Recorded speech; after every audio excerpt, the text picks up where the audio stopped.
Let me also start with the history.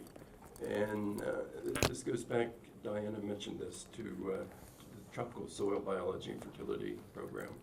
This originally started in the mid-1980s with UNESCO.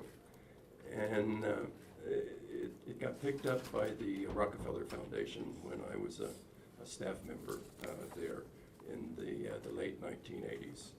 And we supported that through to the mid-2000s. And TSBF provided, in a sense, a scientific framework for understanding the relationship between biology, soil biology, and fertility.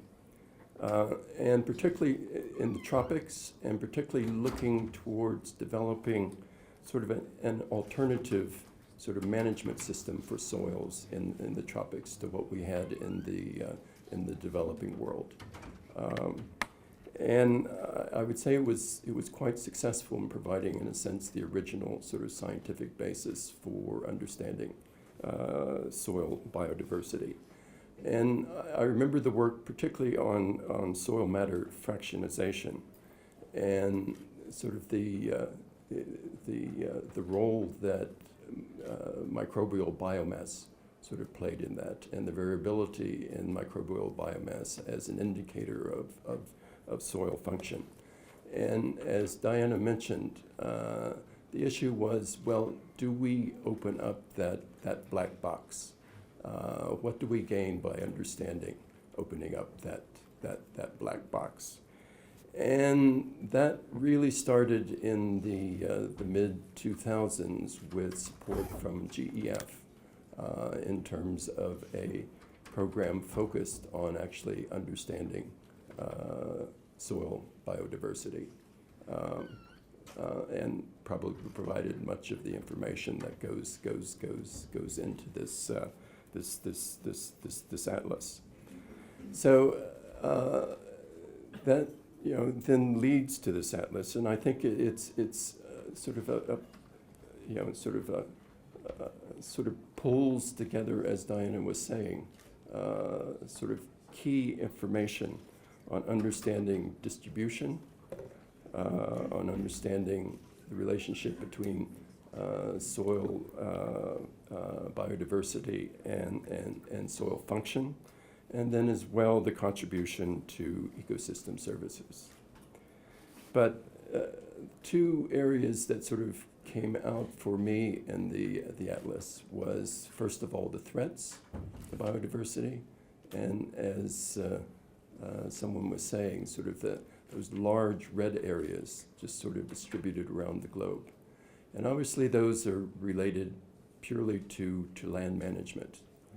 And sort of the real task, I think, going forward from this atlas is how to now link sort of this increased understanding of the importance of biodiversity to its role in improving land management, as Jeff was saying.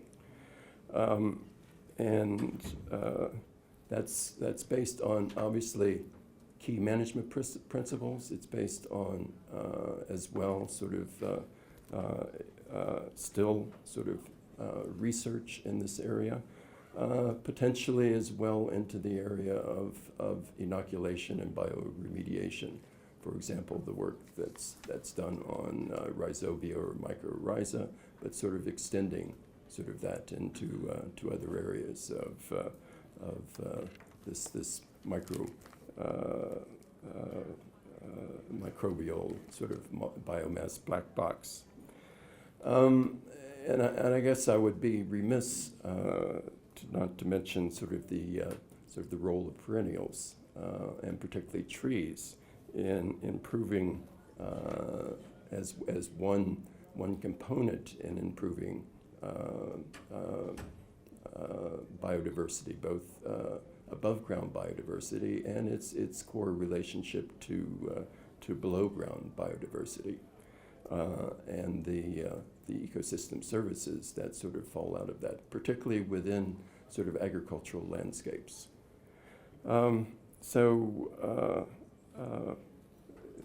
I would go along with congratulating sort of this effort in putting together this atlas, and encourage, as Diana was saying, putting soil biodiversity now at the core of some of these global agendas, particularly sort of the food security agenda.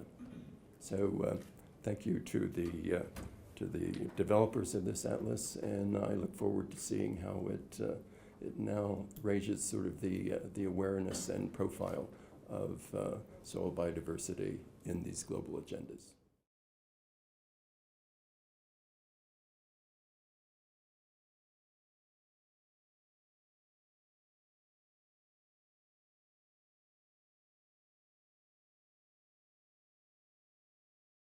Other scientists in GSBF. And so now we have formally launched. Yay!